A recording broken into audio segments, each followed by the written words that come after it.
Adesso comincia.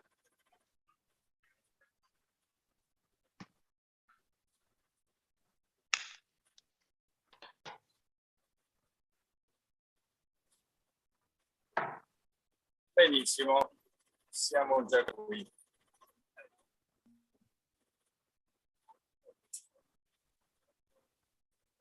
Bene. Sono altri che non si... Scusa se mi intrometto, ci sono altre persone che non hanno ancora... li vedo su schermo, però non so se sono presenti. Vi hanno appena salutato Ah, di Recoaro Terme. Non l'avevo sentito. Va bene. Adesso cominciamo con la registrazione anche. Benissimo. Mi manca un'altra.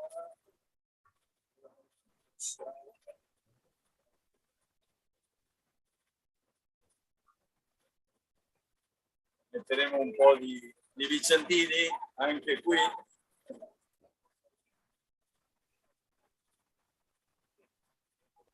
Ebbene. Siamo pronti.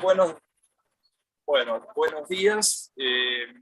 Vamos a poner ahora el modo.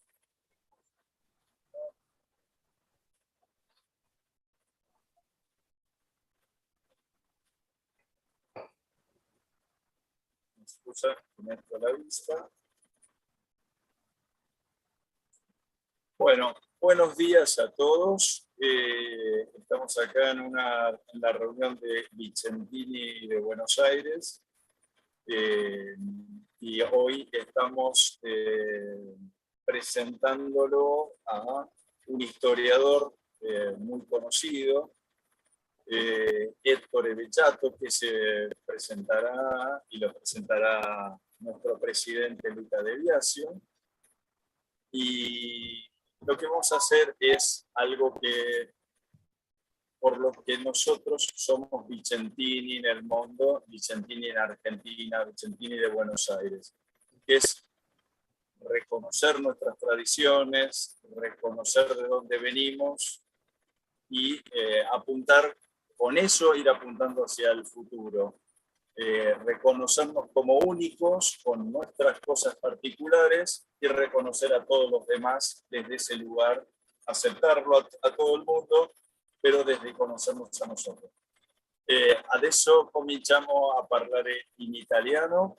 Vi ringrazio Ettore Beccato che è qui, anche ringraziamo Luca Di Biasio, che è il nostro presidente di Vicentini Buenos Aires. Io sono Alfredo Musitani, il segretario di Vicentini Buenos Aires. Anche ci sono alcuni dei nostri associati, Renzo Facchin, che è il presidente di Vicentini di Cordova, e ce ne sono altri, Marcella Petrone, che sono i nostri associati, Alejandra, che non la conosco, Alessandra Giacomo e alcuni altri, e Fabiano. Questo sarà registrato perché si possa vedere dopo. Adesso, se tu vuoi, Luca, presentarlo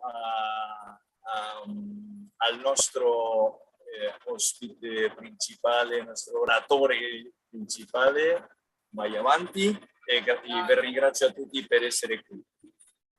Bueno, buongiorno a tutti. Ringraziamo a Ettore. Ettore è prima di tutto uno dei più conosciuti storiografi sulla storia della Serenissima Repubblica di Venezia, e quindi ci racconta quelle che sono le radici di noi veneti, da dove siamo venuti e tutta la grande storia che abbiamo fatto nei secoli. Ricordatevi che la Serenissima Repubblica è la repubblica più longeva della storia, è durata più di 1000 anni. Quindi diciamo che non stiamo parlando di un piccolo stato, ma di una grande potenza che durante i secoli si è protratta e che ha portato grandi cose a tutto l'Occidente, una grande potenza commerciale, ma anche una grande potenza militare.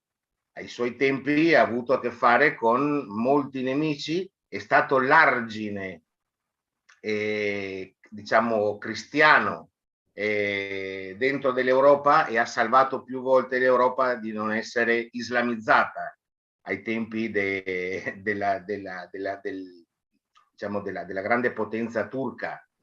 E Ettore Avartutto è stato ed è tuttora un politico veneto ed è stato per noi importante, per noi veneti all'estero, perché è stato parte della consulta dei veneti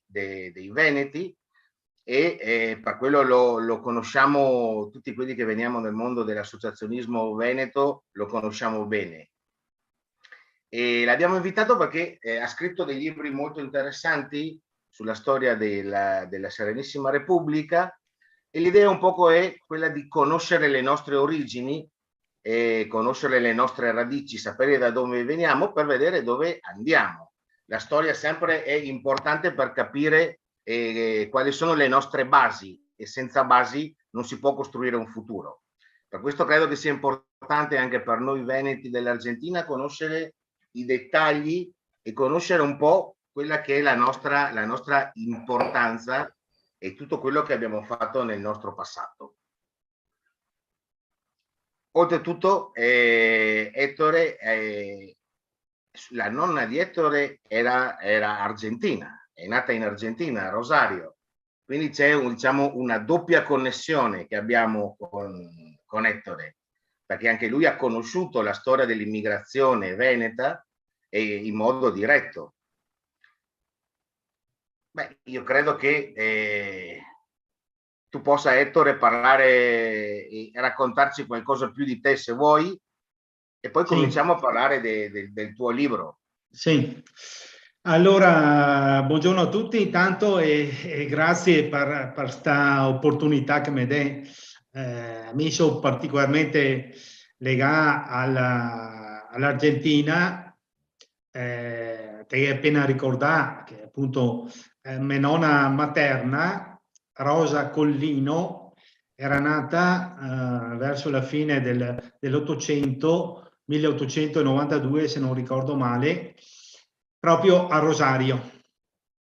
Ma a Rosario, di Rosario ho anche un bellissimo ricordo personale, perché proprio ieri ho cercato nel mio archivio e ho trovato questa targa che mi è stata consegnata nei giorni 9, 10, 11 ottobre 1993, perché come assessore ai rapporti con i veneti nel mondo ho partecipato appunto a questo che veniva definito incontro triveneto latino americano, in Trivela si chiamava, e lì è stato il primo contatto col mondo dell'immigrazione veneta, ed è stato un momento di grande intensità, di grande emozione per me, perché ho toccato con mano l'immenso patrimonio che si costituisce dai veneti nel mondo. Ecco, ricordo anche che con un po' di orgoglio che sono stato proprio me come assessore a riconoscere formalmente il CAVA, il Comitato dell'Associazione Venete in Argentina. Quindi uno delle prime provvedimenti che ho fatto come assessore, mi sono stato assessore dal 93 al 95, c'è sta proprio il riconoscimento del Cava, e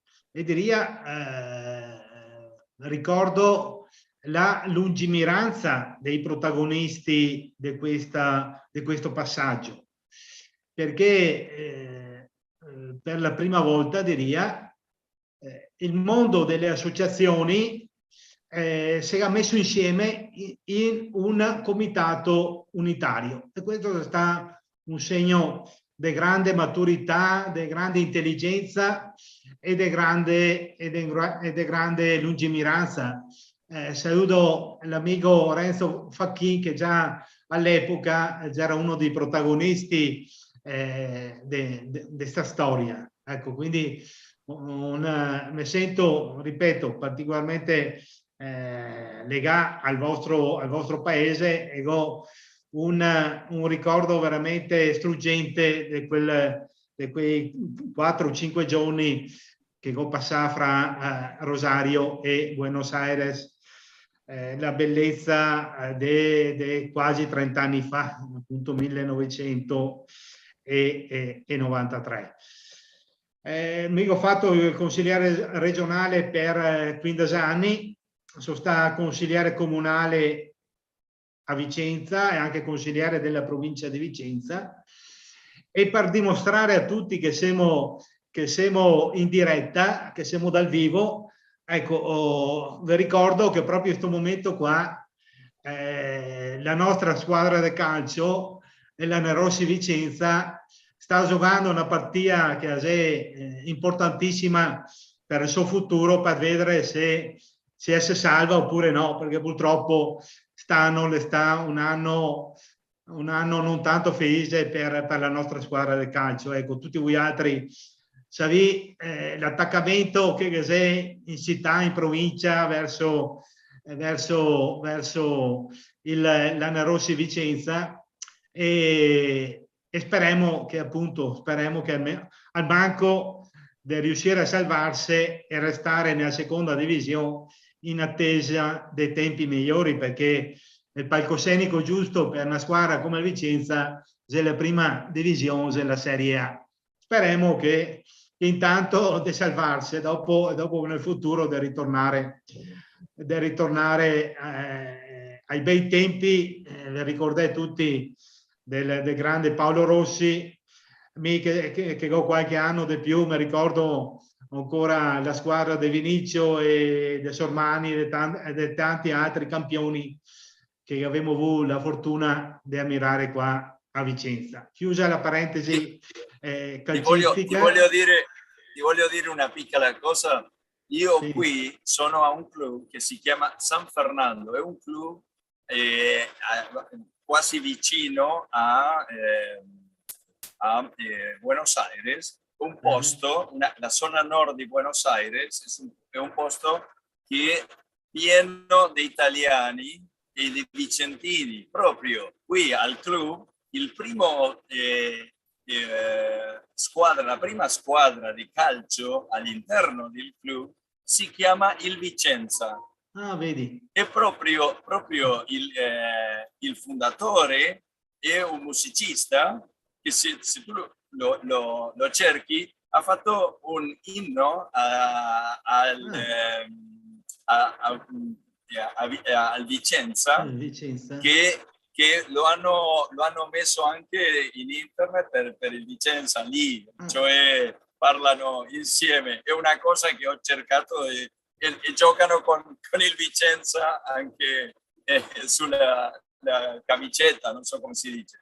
Sì, con la maglietta bianco e rossa. La maglietta, perché sono tanti vicentini nel posto. E un'altra cosa che voglio dire anche, che questo che avevamo già parlato, che Ettore è proprio dello stesso posto da dove è venuto il mio nonno e tutta la famiglia, i Pivotto e Guaratto, che sono tutti di Campiglia dei Berici. Campiglia dei Berici. Che è un piccolissimo posto. Piccolo paese, sì, vicino a 90 Vicentina. E dopo praticamente sono sempre cresciuto a Grumolo delle Abadesse, che è un altro piccolo comune a pochi chilometri dalla città di Vicenza. Ma allora passiamo dal calcio alla storia, perché appunto l'incontro di oggi si incentra sulla presentazione di questo che è il mio ultimo libro, che si chiama La Lega di Cambrai e la Serenissima. È un periodo di grandissima importanza, relativamente poco conosciuto, perché cosa succede in questo periodo storico? Siamo ai primi del 1500 e nel 1508 nasce appunto la Lega di Cambrai. La Lega di Cambrai comprendeva praticamente tutti gli stati europei, a parte l'Inghilterra, che si è coalizzata contro la Serenissima. Quindi tutta l'Europa contro la nostra Repubblica, la Serenissima Repubblica Veneta. L'ispiratore di questa Lega è il Papa Giulio II. Come mai che nasce questa situazione? Beh, perché intanto il Papa aveva dei problemi con la Serenissima, legati soprattutto ai possedimenti del papato in Romagna, nella zona del Rimini per intendersi, che il Papa rivendicava e che la Serenissima si aveva impossessato, che aveva fatti sui. Ma oltre al Papa, c'era tutti gli altri stati che aveva motivo del contrasto contro la Serenissima, perché l'impero, Sacro Romano Impero, contestava l'espansione della Serenissima a nord. La Francia si aspettava di estendere i propri possedimenti anche in Lombardia, così pure la Spagna e il Regno di Napoli puntava a riprendersi le terre che già finire sotto la Serenissima in Puglia. Fatto sta che, ripeto, l'insieme, tutti questi stati, praticamente l'intera Europa, si coalizza con questa Lega di Cambrai e firma il trattato a Cambrai, che è nel nord della Francia, il 10 dicembre del 1508. Appena in grado di mettere assieme un esercito, l'anno successivo, e per la precisione il 14 maggio 1509, si arriva alla prima battaglia, la battaglia di Agnadello. Ed è una battaglia che vede purtroppo una sconfitta pesantissima da parte dell'esercito della Serenissima Repubblica. Perché? Beh, perché l'esercito della Lega di Cambrai era sicuramente molto potente, ma nell'esercito della Serenissima c'era il contrasto fra i due comandanti, uno più vecchio e uno più giovane. Il più vecchio era Orsini ed era un tattico, era uno che, per riportarla in termini calcistici, a lui che bastava fare 0-0, mentre l'altro era molto più, l'altro che si chiamava Bartolomeo Dalviano, molto più giovane ma anche molto più aggressivo. Lui puntava, andava sempre all'attacco. E allora fra questi due modi di interpretare la guerra e la battaglia,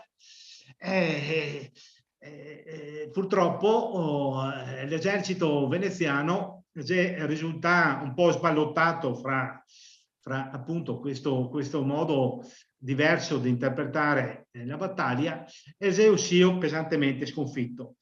Con la sconfitta di Agnadello, che è una sconfitta molto pesante, praticamente l'esercito veneziano si è costretto a arretrare fino in laguna, fino a Venezia, e progressivamente tutte le città di terraferma viene perse dalla Serenissima. Il perfido Machiavelli, Niccolò Machiavelli, storico toscano, scrive che praticamente in 8 ore la Serenissima perde quanto aveva accumulato in 8 secoli. Quindi una battaglia veramente devastante. L'esercito, la Serenissima, si rinchiude all'interno della città di Venezia, praticamente solo la laguna resta salda sotto il comando di Venezia, e tutte le altre città passa sotto il nemico, con l'eccezione di Treviso. Ecco, Treviso sempre sta particolarmente fedele a Venezia, quindi anche qui è un momento di sbandamento, però soprattutto facendo leva sui contadini. I contadini sono sempre stati dalla parte della Serenissima, che nel nome di San Marco rimane a far parte della Serenissima. Di lì un po' per la straordinaria capacità di Venezia. Venezia aveva una diplomazia invidiata a tutto il mondo, e quindi nel corso dei mesi e anche di qualche anno, perché praticamente la guerra di Cambrai dura parecchi anni, Venezia ha la capacità di cambiare strategia, di cambiare alleanze, e quindi durante questi anni, un po' per la capacità della diplomazia, molto per la fedeltà dei contadini, che nel nome di San Marco lotta disperatamente per difendere appunto la Repubblica Serenissima, e riesce alla fine. Adesso non sto qua a farvi tutta la guerra minuto per minuto, ma la guerra dura fino al 1517. Il 18 febbraio a Venezia il Doge dichiara chiusa la guerra, che grandi festeggiamenti, perché fondamentalmente Venezia in pochi anni riesce a recuperare, a conquistare tutti i possedimenti che aveva perso a Agnadello. Quindi la va a considerare, a mio modesto avviso, una vera e propria vittoria, perché, ripeto, da sola Venezia contro l'intera Europa. E quindi già il fatto di mantenere praticamente inalterato i propri domini, i propri territori, con qualche piccola perdita, perché per esempio Rovereto, per esempio Riva del Garda, per esempio Fiume, ma assolutamente marginali nel contesto della grande espansione dei territori della Serenissima Repubblica, che vi ricordo il confine ad ovest era sull'Adda, e quindi sia la provincia di Bergamo che quella di Brescia, che Crema stessa, quella che ancora oggi gli storici chiamano Lombardia Veneta, hanno fatto parte della Serenissima per diversi secoli. E quindi dall'Adda, pensate, il confine siamo a pochi chilometri da Milano, quindi la Lombardia Veneta, tutto il Veneto, il Friuli Venezia Giulia, si arrivava all'Istria, tutta la costa dalmata, e dopo possedimenti importanti nell'attuale Grecia, nel Peloponneso, le 7 isole ionie con la capitale Corfù, si arrivava come repubblica fino a Creta, a Cipro, quindi un'estensione veramente estesissima, e si può parlare tranquillamente di Commonwealth veneziano con diversi popoli che viveva all'interno, con diverse lingue. Sì. Posso interrompere una cosa? Questa litigiosità, non so come si dice, però quella forza di richiedere che tutti siano in contro di Venezia viene da qualche posto, magari di questi fattori di virtuale potere che gli dava questo posto di gran estensione territoriale, potere marinaro, mi sembra, perché se non lo avessero fatto da soltanto uno. Mi sembra, lo dico non Sì, come un conoscitore, no? Indubbiamente, Per capirlo. Sì, indubbiamente la grande forza della Repubblica Veneta è legata al commercio, soprattutto il commercio con l'Oriente, in quanto Venezia, ancora dall'epoca di Marco Polo, sviluppa in una maniera fortissima e ha quasi il monopolio del commercio delle spezie, delle seti, che venivano dall'Oriente e dall'estremo Oriente. E come si faceva questo viaggio? Si faceva al Sud Africa, tutto quello? No, si faceva e attraverso terra, ma soprattutto attraverso mare. E quindi con le navi, da qui l'interesse di controllare completamente il mare Adriatico e anche la parte orientale del mar Mediterraneo, perché avendo due roccaforti come l'isola di Creta, che attualmente fa parte della Grecia, e l'isola di Cipro, che attualmente è uno stato libero e indipendente, si aveva il controllo di tutto il commercio con l'Oriente e con l'Estremo Oriente. Quindi questa potenza economica e commerciale sta alla base della fortuna di Venezia. D'altra parte, voi pensate nel 1500, che è forse il secolo d'oro di Venezia,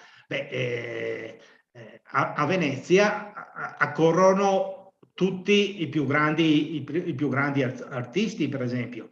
Il Rinascimento nasce proprio a Venezia con i nostri pittori, da Tiziano, Bellini, a Tintoretto, a Mantegna, al Veronese.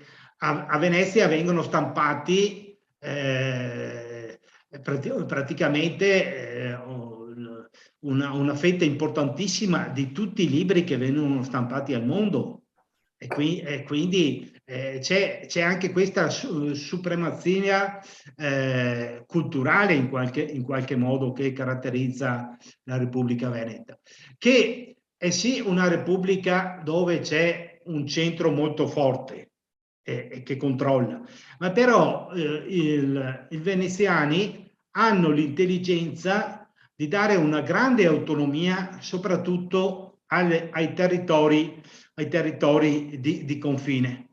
E quindi questi sono i primi che si battono per difendere la Serenissima, perché si rendono conto che hanno condizioni di vita e condizioni economiche, condizioni anche di difesa che nessun altro Stato può garantire.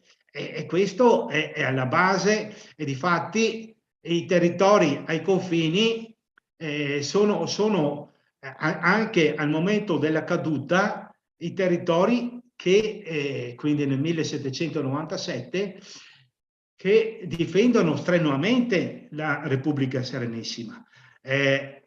La Repubblica Serenissima cade il 12 maggio del 1797.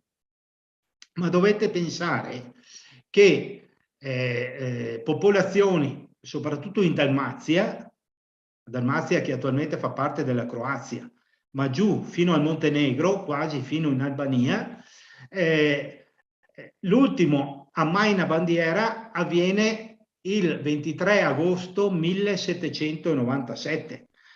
Quindi Venezia cade il 12 maggio 1797.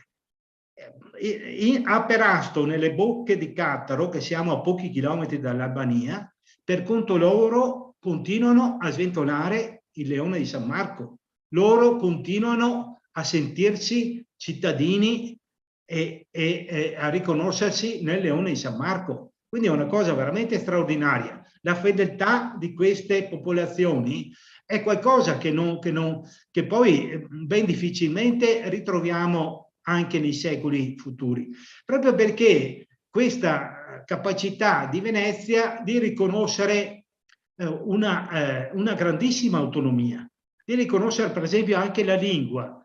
Anche recentemente ho trovato dei manifesti proprio nella zona della Dalmazia, dei manifesti bilingui.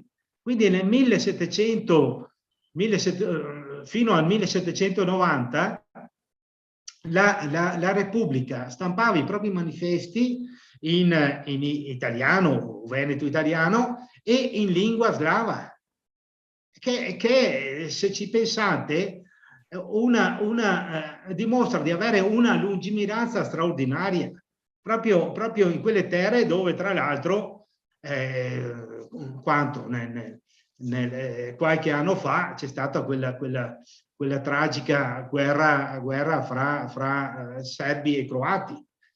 Lì la Serenissima capiva che bisognava rispettare l'identità, i costumi e le lingue delle popolazioni residenti e stampava i manifesti anche in lingua slava. Così pure in tante altre parti del mondo. E quindi noi per esempio, sempre qui per tornare in provincia di Vicenza, il riferimento all'altopiano di Asiago è sempre stata una zona molto gelosa della propria autonomia. Beh, con Venezia c'è questo riconoscimento formale e a Asiago nasce la spettabile reggenza dei 7 comuni e le popolazioni di Asiago proprio facendo leva su questa autonomia diventeranno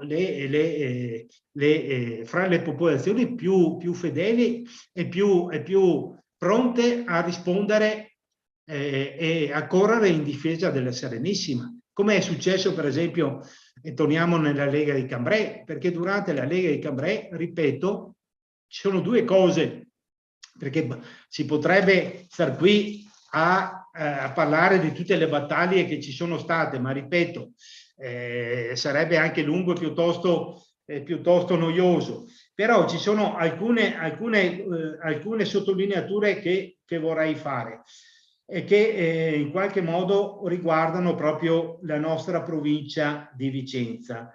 La prima sottolineatura è una tragedia immane che è successa proprio nella nostra provincia, nel Basso Vicentino. Siamo a Mossano, dove il 22 maggio 1510 la soldataglia della Lega di Cambrai costringe le popolazioni, parte della popolazione di Vicenza e parte delle popolazioni che vivevano sui Berici, per cercare di salvarsi, si sono nascosti in una grotta naturale che esiste ancora nei nostri Berici. Beh, lì li hanno praticamente costretti li hanno rintanati all'interno di questa grotta, hanno acceso dei fuochi con il zolfo all'imboccatura della grotta e si calcola che solo in quella azione criminale siano morte dalle 1.000 alle 2.000 persone, quindi una tragedia veramente pesantissima, questa a Mossano in provincia di Vicenza.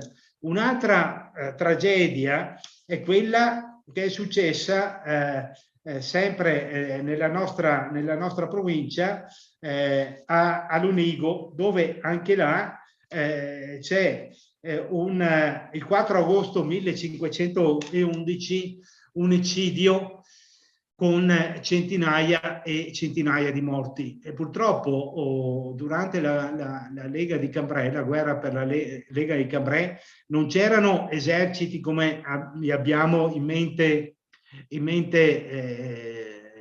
ai nostri giorni, ma c'erano queste, come si può dire, queste compagnie di ventura senza scrupoli che, pagati male, che tante volte la loro ricompensa consisteva proprio nel assediare le città e poi nel saccheggiarle senza nessun ritegno e senza nessuna pietà. Quindi è stata una guerra veramente molto, molto lunga e molto pesante. Pensate, con continui sconvolgimenti, con continui cambi di fronte.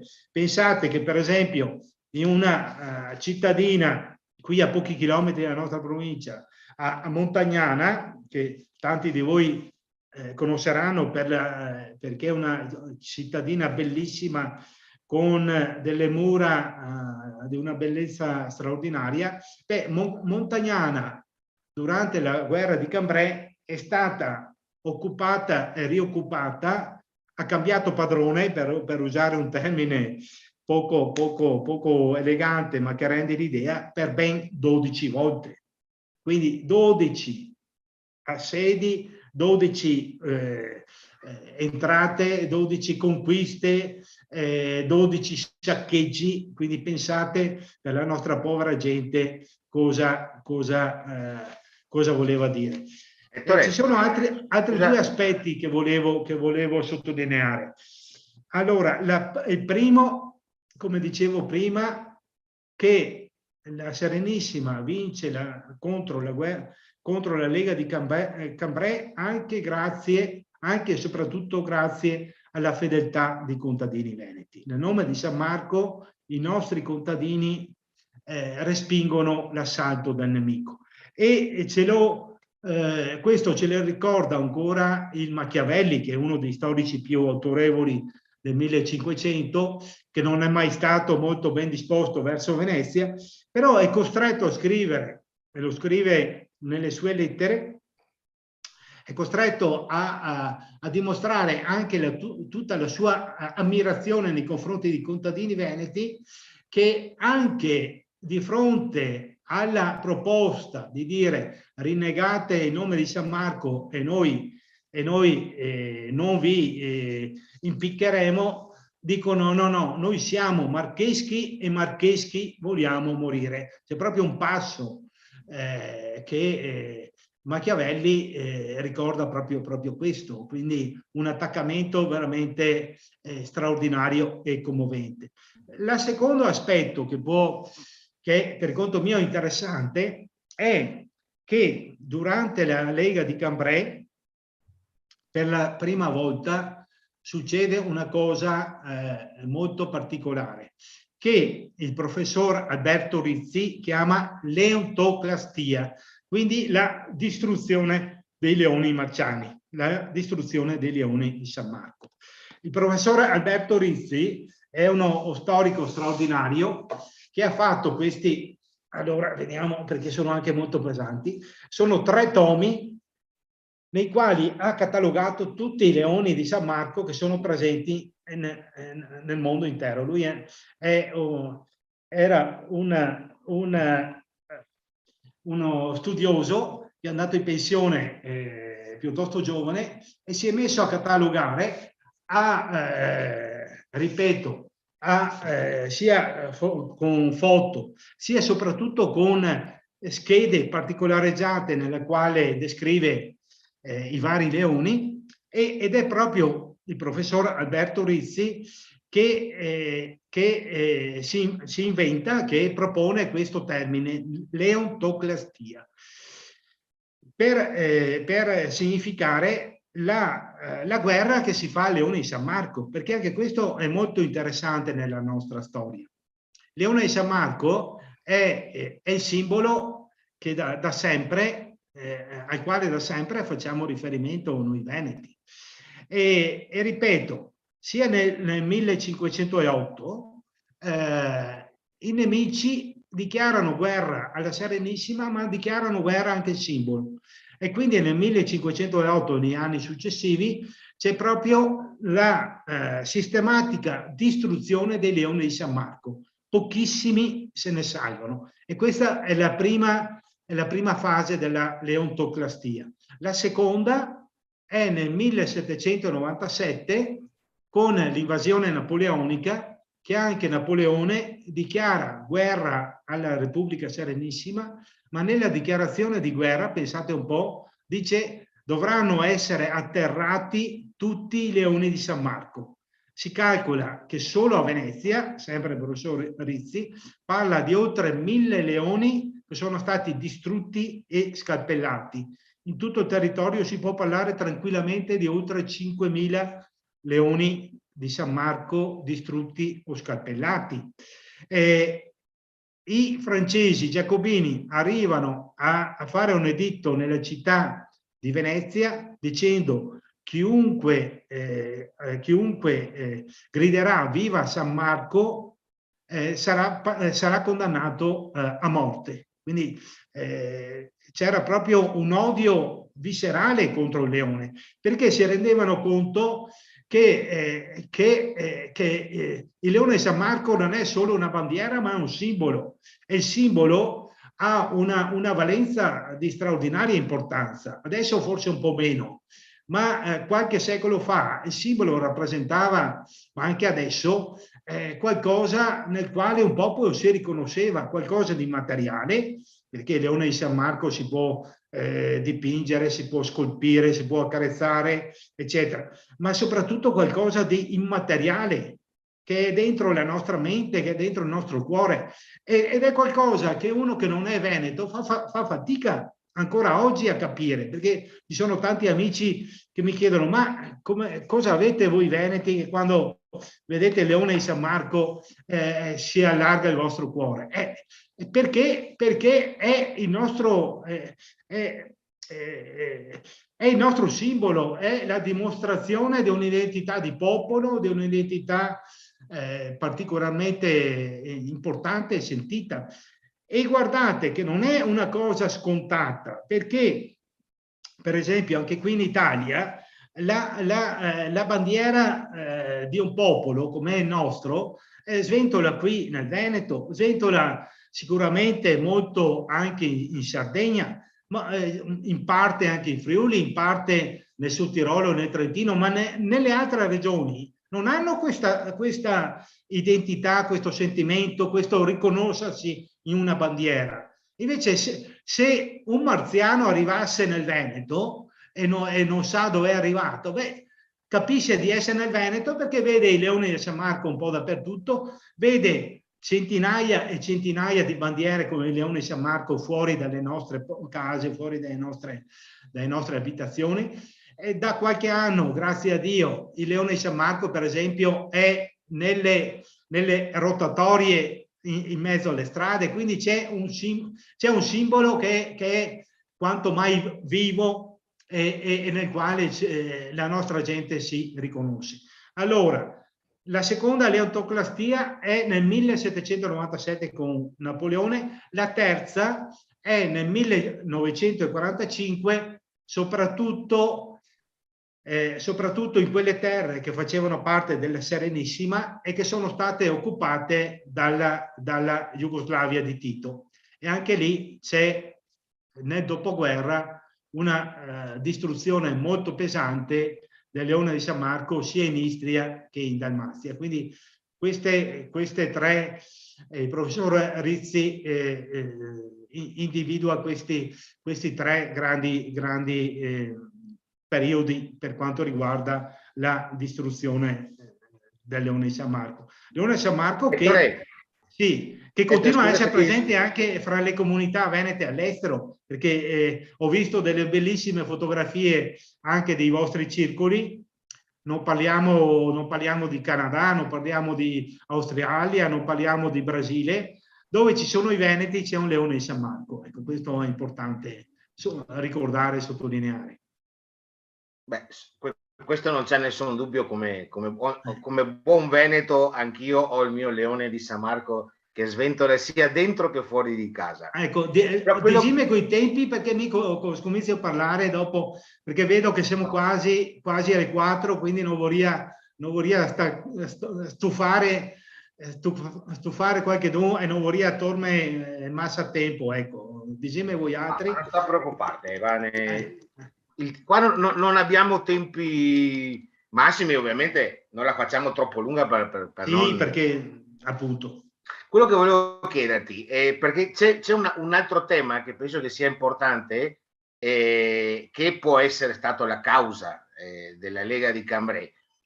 La Serenissima Repubblica ha avuto sempre anche un'autonomia religiosa dentro della religione cattolica, però era l'unico stato che decideva i propri vescovi, non erano decisi dal Papa, se no che venivano decisi dal Doge. Quindi anche quello penso che fosse una ragione importante di disturbo, di molestia in quel mondo che era ultracattolico e dove il Papa in teoria guidava non solo i greggi di fedeli, ma anche gli eserciti, fosse un tema candente, cioè è una cosa che disturbava il Papa, disturbava Roma. Indubbiamente la Serenissima, nella quale la religione cattolica era la religione ufficiale, diciamo, però era anche sempre molto, molto gelosa della propria autonomia, della propria indipendenza, diciamo. E quindi i veneziani dicevano che prima erano veneziani e poi cristiani. E quindi con il papato i rapporti sono sempre stati molto tesi. Prova ne sia che adesso non ricordo quante, ma ci sono state diverse scomuniche da parte del Papa nei confronti della Repubblica Veneta. E una di queste scomuniche, ti ringrazio della domanda, è stata anche durante questo periodo, perché il Papa, ecco qua nelle mie note, il Papa Giulio II scomunica la Repubblica Veneta il 27 aprile 1509. Quindi c'è indubbiamente, e non a caso è il Papa Giulio II che è il regista della Lega, il vero regista, l'ispiratore della Lega di Cambrai, è il Papa Giulio II. E lui appunto, proprio per rimarcare questo suo atteggiamento, scomunica, e guardate che la scomunica nel 1500 era una dichiarazione di guerra vera e propria, perché aveva un peso e un'importanza straordinaria. Quindi con la scomunica... In teoria nessuno poteva commerciare con chi era scomunicato. Esatto. E quindi c'è anche in questa guerra questo contrasto che è sempre stato molto forte con il papato, proprio perché Venezia rivendicava la propria autonomia, la propria indipendenza anche nel campo religioso. C'è una figura di straordinaria importanza che è Fra Paolo Sarpi, un modesto fraticello che però tiene testa al Papa proprio per rivendicare questa autonomia di Venezia, anche se contemporaneamente la religione cattolica è un pilastro della Repubblica, nel senso che nei momenti più bui, più tragici, c'è questo sentimento religioso molto forte che permette alla Repubblica di affrontare anche i momenti più difficili. Quindi il sentimento religioso era comunque molto forte, una religione molto vissuta e molto convinta, voglio dire, sotto questo punto di vista. Però nello stesso tempo, ecco, c'era questa richiesta di non essere subalterni neanche il Papa, ecco, per farsi capire. Sì, io volevo dire, scusate, chiedo la parola. Va bene, perché sempre la Serenissima ha avuto un rapporto politico col Vaticano di amicizia e tensione. sempre, no? Certo. Io ritengo che la Serenissima rispettava il dogma cristiano, ma non voleva rispettare la potenza politica del Vaticano. Comunque, credo che il Vaticano è stato il formatore di questa alleanza per distruggere Venezia nei primi anni del 1500. Però Francia è stata sempre la... Non è molto originale la guerra della Lega di Cambrai, perché successe nella storia, soprattutto di Occidente, permanentemente.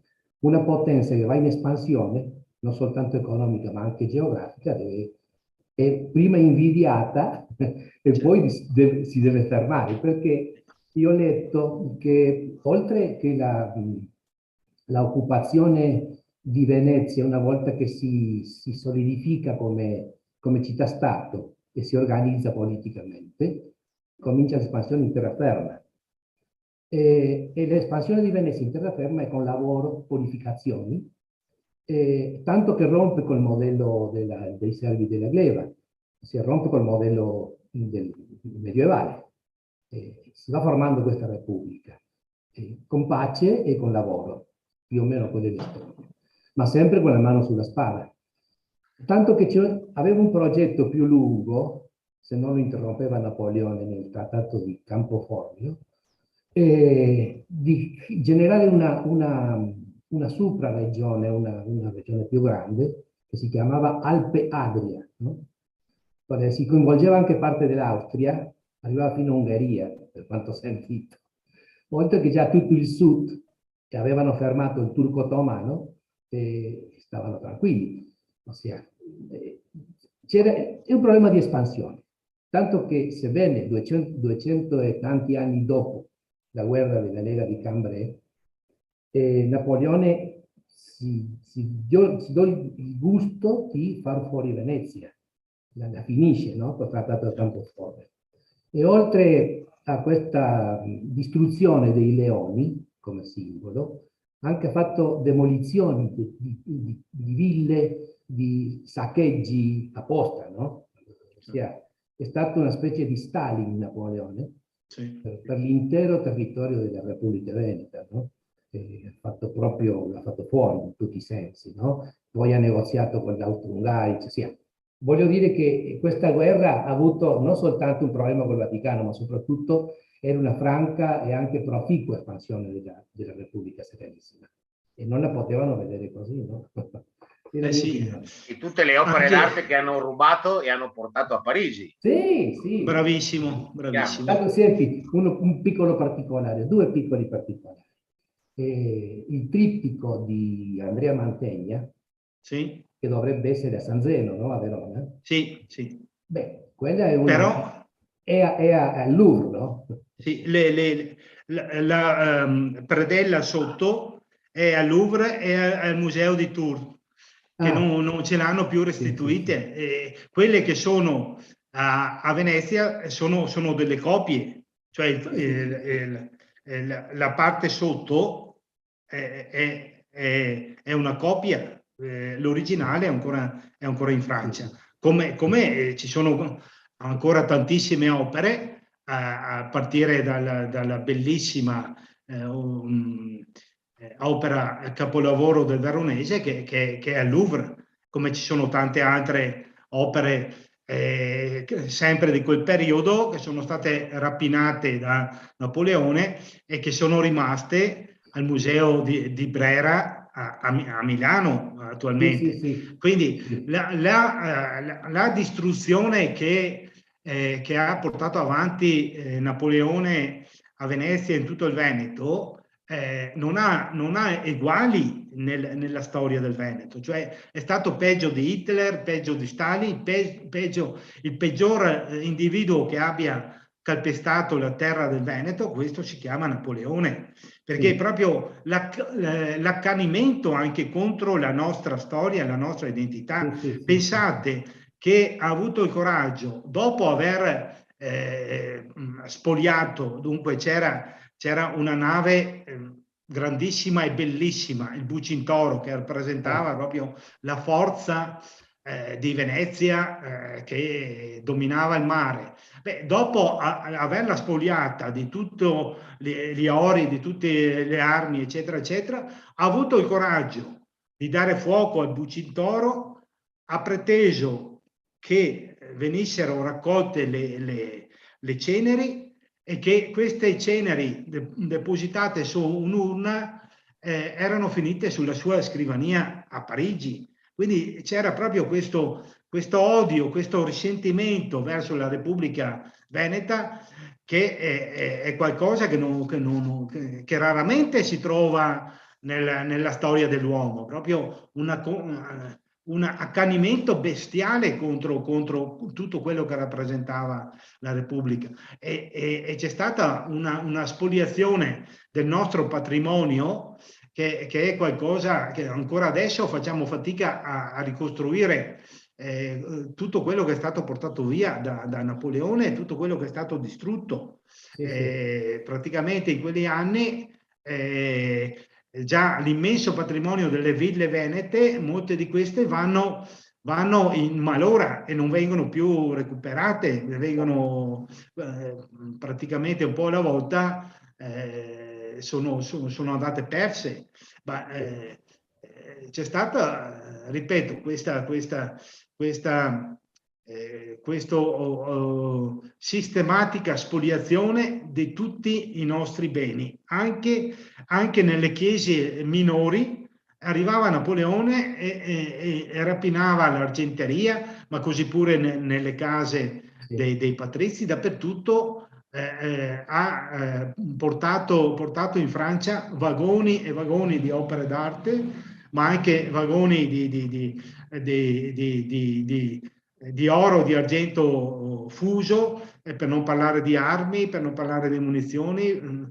Praticamente dopo Napoleone c'è una spoliazione spaventosa della nostra terra. Sì. Dicono che i cavalli, famosi cavalli della chiesa di San Marco erano stati portati via. Sì, no? poi grazie a Dio quelli vengono riportati Ecco. nel 1813 Sì. grazie all'Austria, che l'Austria comunque è stata una presenza, un'occupazione, ma almeno ci ha rispettato molto più di Napoleone.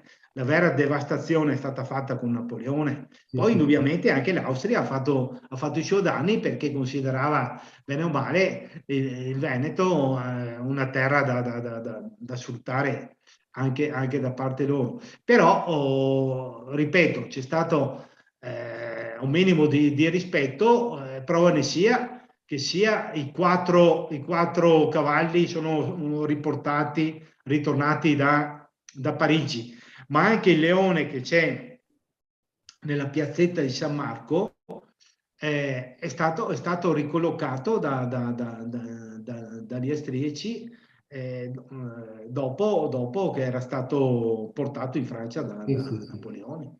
Quindi...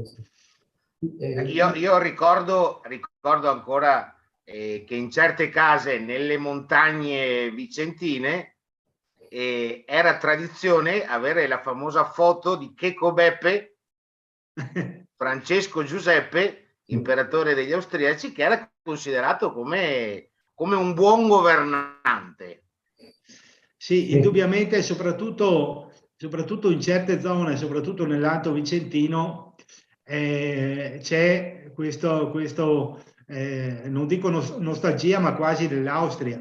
Teniamo presente che soprattutto nell'Alto Vicentino l'elemento tedesco è stato molto forte e molto presente. Praticamente fino al 1500 si parlava correntemente tedesco nelle nostre vallate, nell'Alto Vicentino, e quasi arrivava quasi fino in città. E quindi questo poi si è restretto sempre di più, ma il cimbro nell'altopiano di 7 comuni, Asiago, è stato parlato fino al secolo scorso, ancora oggi qualcuno lo parla. E quindi c'è questa commistione fra l'elemento veneto e l'elemento tedesco, e quindi questo si sente, lo si percepisce nel carattere, lo si percepisce nella, su una certa determinazione, su una certa anche capacità lavorativa, su una certa intraprendenza che continua a caratterizzare soprattutto le popolazioni dell'Alto Vicentino e anche dell'Alto Veronese, per esempio. C'è questo elemento molto forte che è presente fra la nostra gente, ecco, quindi si spiega anche questi ritratti, queste fotografie di Checco Beppe, che sono Francesco Giuseppe, che sono ancora presenti in qualche famiglia nostra, ecco. Sì, sì, sì. No, senti, volevo dire, no, io ho sentito, ho avuto la fortuna di sentire parlare di Cimbro, là sopra Cesuna, l'ho sentito? Sì, E anche sull'altopiano di 7 comuni, certo. Sì, c'è un altro paese sopra Cesuna, che si parlava il Cimbro, ho sentito parlare di una famiglia di Cimbro. E anche un piccolo paese fra Sant'Orso e Piovene, lì nella zona dietro il Monte Sulmano, che anche c'è una piccola comunità, una contrada, che si parlava il Cimbro. Ma volevo dire anche delle piccole cose della tradizione veneziana e quanto sia stata lunga il tempo, l'esperienza e la cultura veneziana nell'Adriatico, no? Soprattutto già in Grecia, in Ionio. C'è un programma, un canale di gastronomia, che è un canale internazionale, si vede molto qua in Argentina, il Gourmet si chiama, no? C'è una signora spagnola che va dappertutto, è prodotto in Spagna questo programma, no? Va in ricerca di cosa si mangia in altre parti del mondo, no? Per esempio va in Cina che si mangiano gli insetti, dappertutto. E lei anche prova, questa signora prova quello che si mangia in questi posti. E la settimana scorsa, o l'altra settimana, un programma che in Grecia e soprattutto nell'isola è stata prima il Pireo e Atene e poi in Creta, no? Creta è stata forte l'insediamento veneziano. Sì. Allora, questa signora Veronica va a casa di una famiglia molto cretense, diciamo, no? Dice, voglio conoscere qual è il pranzo tipico vostro, perché ho visto che c'è il yogurt famoso greco, poi ci sono altri 2 mangiari, non mi ricordo il nome. E dice, guarda, qua il nostro, è l'influenza italiana, la pizza, per esempio, sì, però la pizza è una cosa nuova, sì, 150 anni fa. Però veramente il nostro tipico mangiare è il pasticcio. Ecco. Così l'ho fatto, detto anche in spagnolo, no? Il pasticcio. Allora la signora racconta che è stato un piatto, un menù portato dai veneziani a metà del secolo XVI, forse del 1550. Certo. È proprio il pasticcio come si fa da noi nel Veneto. E lo ha fatto, lo hanno mangiato. Ossia, riconosceva la signora, presentava un piatto tipicamente di Creta. In Creta, sì. In Creta e tanto nominava il suo origine veneziano. Voglio dire che fino a piccole cose, usi e costumi, no? Volevo dire. Indubbiamente, anch'io sono stato più volte a Corfù, che è un'isola della Grecia, che fa parte delle isole Ionie. Casomai un'altra volta vi parlerò di un altro libro che ho fatto che si chiama La Repubblica Settinsulare, perché pensate che a Corfù e altre 6 isole che attualmente fanno parte della Grecia, nel 1800, quindi quando tutto era già finito, loro sono riusciti a trovare un periodo di libertà dall'occupazione francese, hanno fatto una repubblica libera e indipendente, l'hanno chiamata Repubblica Settinsulare, quindi 7 isole, e come simbolo hanno messo il Leone di San Marco con il libro e con 7 frecce che rappresentavano le 7 isole, proprio a significare la grande considerazione, il grande affetto, la grande continuità che c'era con la Repubblica Veneta. E questo a Corfù, a migliaia e migliaia di chilometri di distanza. Ma volevo chiedere, fra di voi la cucina, mantenete la classica cucina veneta oppure È un'altra cosa che dobbiamo fare qui, perché noi abbiamo una classica cucina veneta che mi dicono che non è tanto, che è più tedesca, che il strudel di mela. Però lo strudel di mela è una cosa che si usa tantissimo a Venezia. E tu mi dirai, che pensi del strudel di mela? Che non è proprio, però, o non so come si dice. Beh, lo strudel è un piatto tipico delle terre austriache, delle terre di montagna di lingua tedesca, diciamo. Ecco, quindi adesso è molto popolare anche da noi, però non è un piatto veneto per eccellenza, voglio dire. È un piatto io lo so. che è arrivato dal mondo tedesco, ecco. In particolare noi, Isabel, che è la professoressa che proprio accanto al nostro corso, perché noi facciamo questo di fare prima una chiacchiera con te e dopo comincia il corso di italiano che lo fa Isabel. Noi siamo, i nostri nonni sono il vicentino da Campiglia, e la nonna era proprio dell'altro posto, del Sacro Impero Romano, era proprio da Vienna, no? Di Vienna. Cioè avevamo lo strudel per un posto e dopo il pasticcio per l'altro. Facciamo tutto insieme e sfruttiamo di tutto quello. No, non so, Ettore, voglio dirti una cosa, noi proprio adesso dobbiamo incominciare il corso che è ogni giorno alle 11, alle 4 di Italia. Quindi siamo in ritardo, siete in ritardo adesso. Però non c'è problema, però voglio che facciamo finire questo, però non finire perché mi piace tantissimo e ci piace tantissimo sentirti a te che conosci tanto e ci spiega cosa è passato nella nostra storia. È bellissimo quello, possiamo fare tantissime cose e mi sembra che faremo. Luca mi ha detto che possiamo fare delle altre se tu vuoi, se tu hai, e cioè mi piacerebbe ringraziare a tutti chi sono qui, a te principalmente, perché è bellissimo tutto quello che cuenta. Non ho sentito tutto perché qui siamo in barca e siamo incagliato, si dice quando non si mette in fondo, cioè ho dovuto aiutare a tutta la tripolazione e adesso siamo bene in mare di nuovo.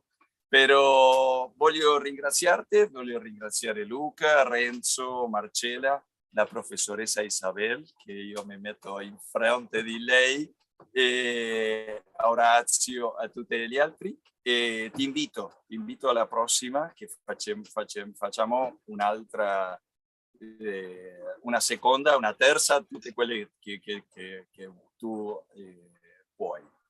Adesso, benissimo. Allora adesso sono io che ringrazio voi e alla prossima. È stata veramente una bellissima esperienza, una gran bella ciacoiada fra amici e ecco, quando che voi mi sono sempre a vostra disposizione.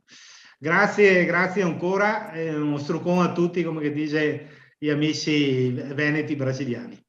Grazie Ettore, ciao a tutti. Grazie mille veramente. È stato un gran piacere averti qua con noi e raccontarci un po' la nostra storia e non solo la storia, perché il bello di queste cose è che alla fine non si parla sempre solo di un unico argomento, però entrano altre cose e diventa la cosa più divertente, più entretenida, come si dice poi in spagnolo.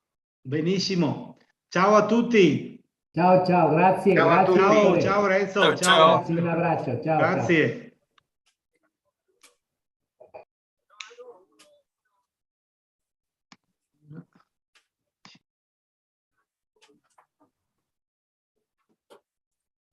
Bueno, ya estamos en la clase de italiano ahora. ¿Qué les parece? Yo ahora corto el YouTube.